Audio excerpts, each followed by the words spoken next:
Hello दोस्तों, welcome to study coach 91 YouTube channel और आप सभी का स्वागत है।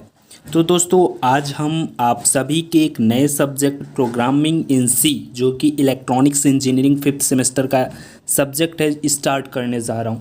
तो दोस्तों, मैं कोशिश करूंगा कि आप लोगों को सरल से सरल भाषा में समझाने की, ताकि आपको समझ में आ जाए।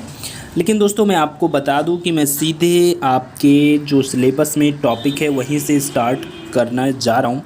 तो दोस्तों, आपको जो है बेसिक कंप्यूटर नॉलेज होनी चाहिए, तभी आप अच्छे से समझ पाएंगे। तो दोस्त, अगर आपके पास बेसिक कंप्यूटर नॉलेज है तो ठीक है, अगर नहीं है तो आप हमें कमेंट करके बता दीजिएगा। अभी आपके पास टाइम बहुत है यार, एग्ज़ाम तक मैं सिलेबस कंप्लीट करवा सकता हूँ, कोई दिक्कत की बात नहीं है। तो दोस्तों, आप हमें कमेंट करके बता दीजिएगा कि आपको जो है बेसिक नॉलेज चाहिए या फिर है ऑलरेडी। वैसे जहाँ तक डिप्लोमा अगर फिफ्थ सेमेस्टर के स्टूडेंट्स हैं तो आपके पास मामूली सी बात है कि यार इस सभी के बारे में जानकारी होगी, ठीक है।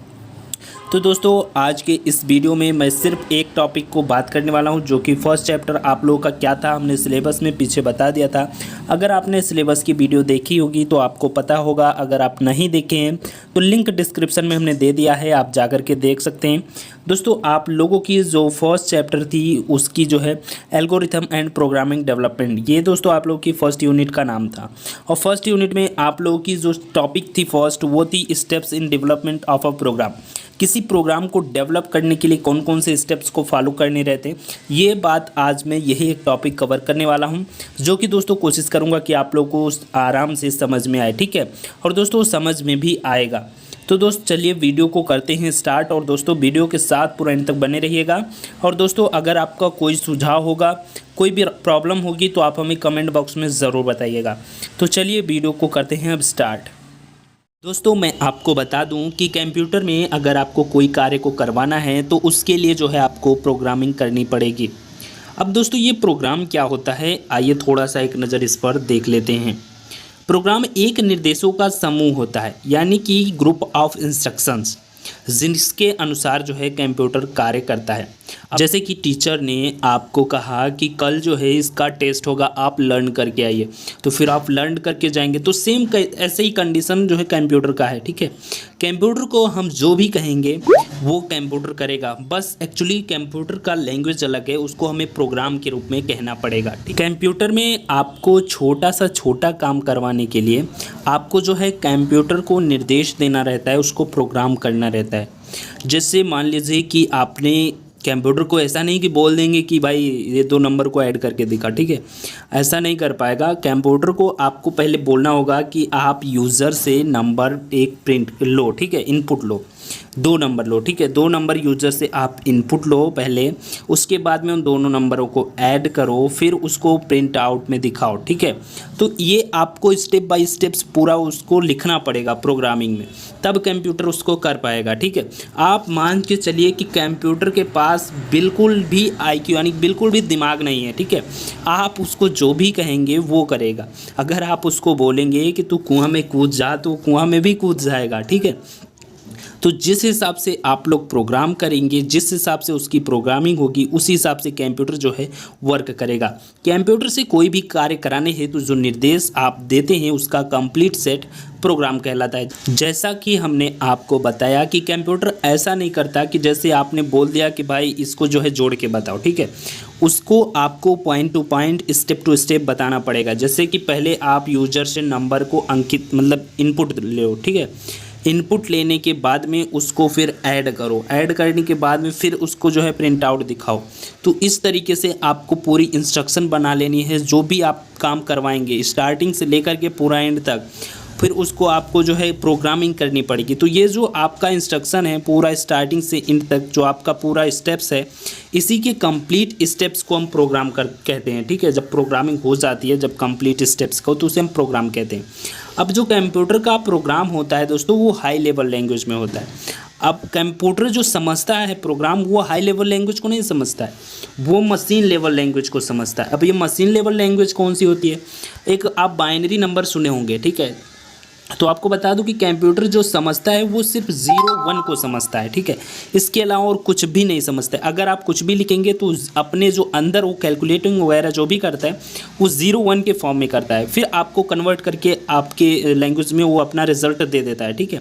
तो जो प्रोग्रामिंग होती है वो हाई लेवल लैंग्वेज में होती है। अब हाई लेवल लैंग्वेज में क्यों प्रोग्रामिंग की जाती है, 0 1 के फॉर्म में क्यों नहीं की जाती है?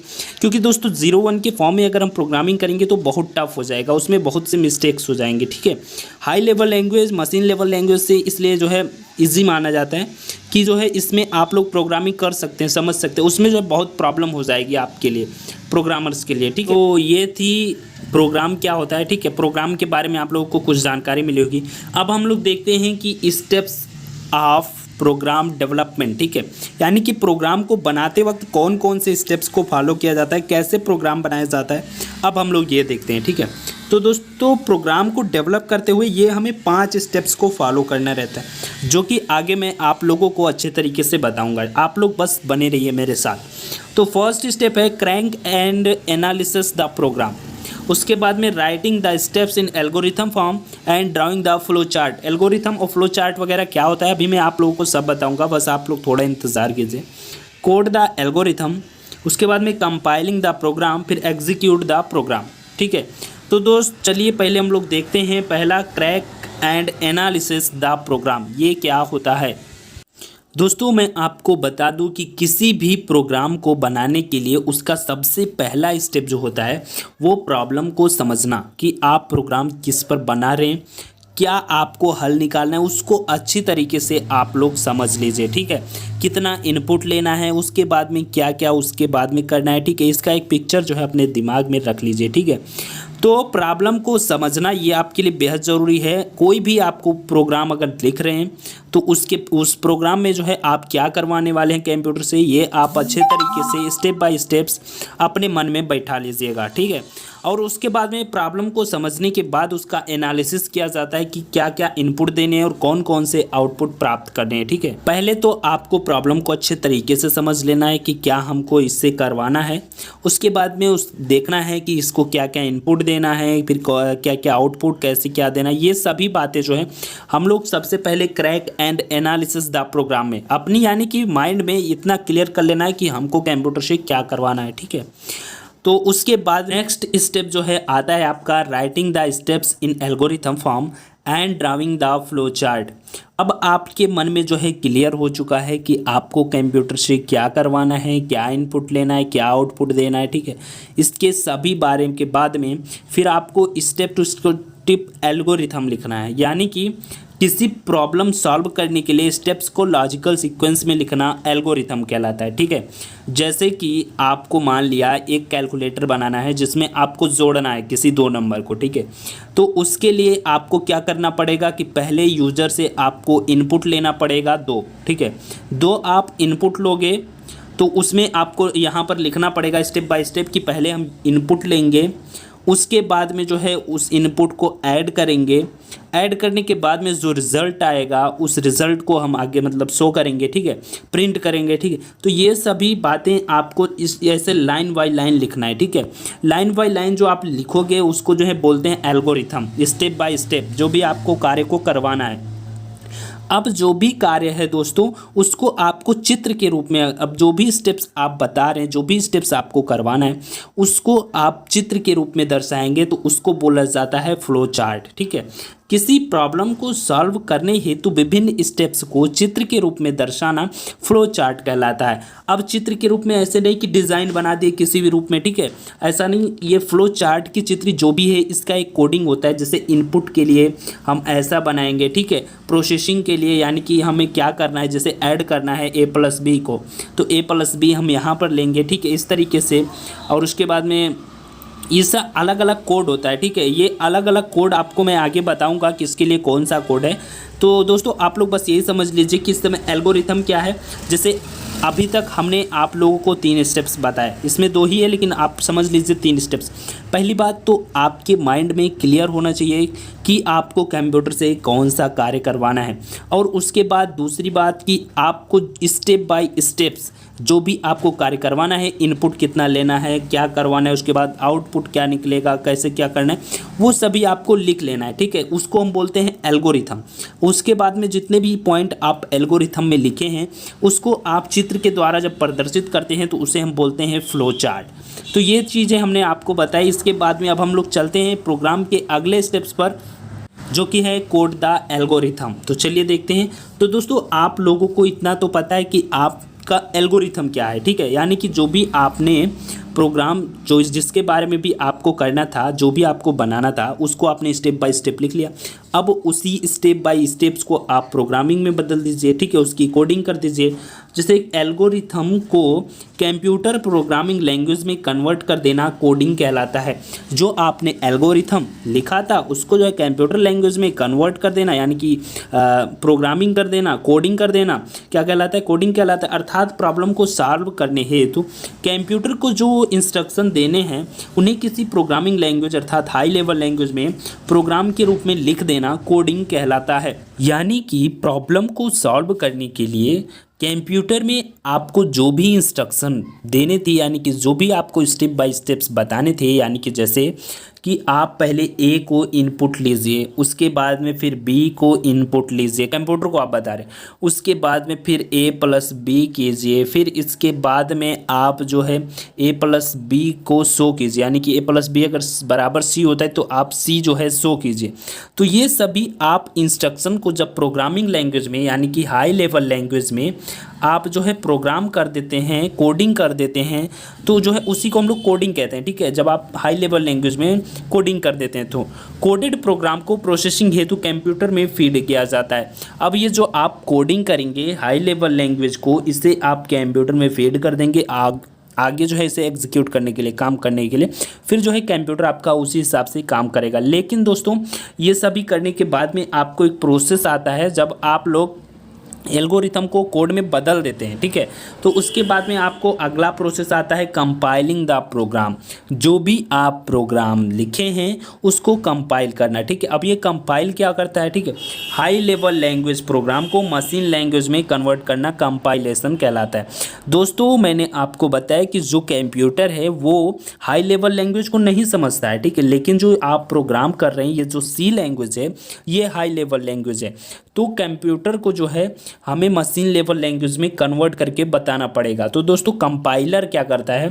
कंपाइलर जो है कंपाइलिंग करके यही काम करता है कि वो हाई लेवल लैंग्वेज जो आप लिखे हैं सी लेवल लैंग्वेज में, यानी सी लैंग्वेज में, उसको जो है मशीन लेवल लैंग्वेज यानी कि 0-1 के फॉर्म में कन्वर्ट करता है। ठीक है, ये सभी। और दोस्तों, मैं आपको बता दूं कि कंपाइलर जो है चेक भी करता है कि आपने कहीं सिंटैक्स वगैरह मिस्टेक्स तो नहीं किया। अब ये सिंटैक्स क्या है?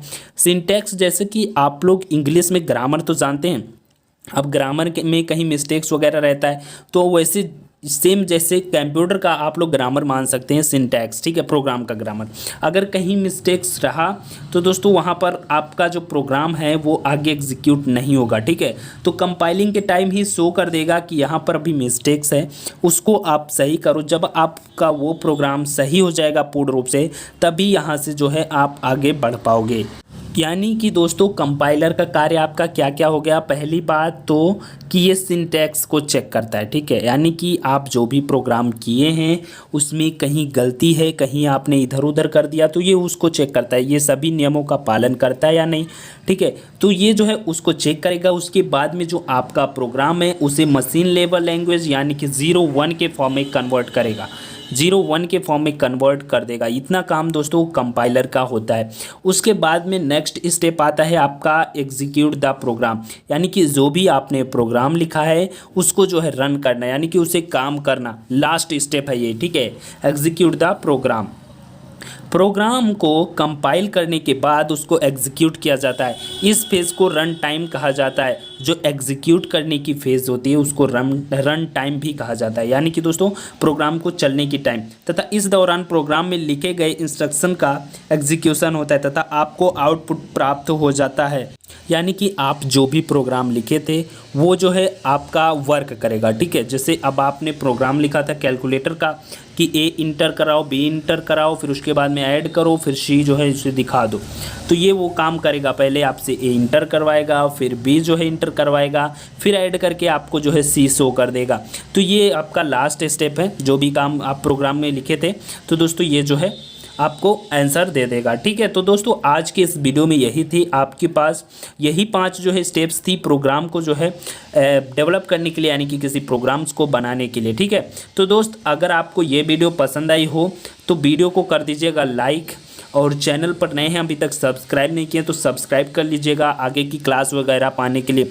और इस वीडियो को शेयर ज़रूर कीजिएगा दोस्तों, क्योंकि अगर आप लोग शेयर नहीं करेंगे, व्यूज़ वगैरह नहीं आएगी, तो भाई वीडियो बनाने का कोई मतलब ही नहीं रहेगा। ठीक है, तो दोस्तों आशा है कि आप लोग जो है इसे शेयर वगैरह सब कुछ करेंगे।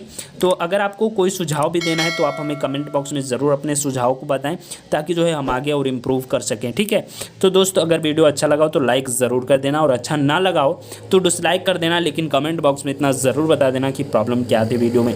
ठीक है दोस्त, मिलते हैं फिर हम आपसे अगली वीडियो में, तब तक के लिए बाय।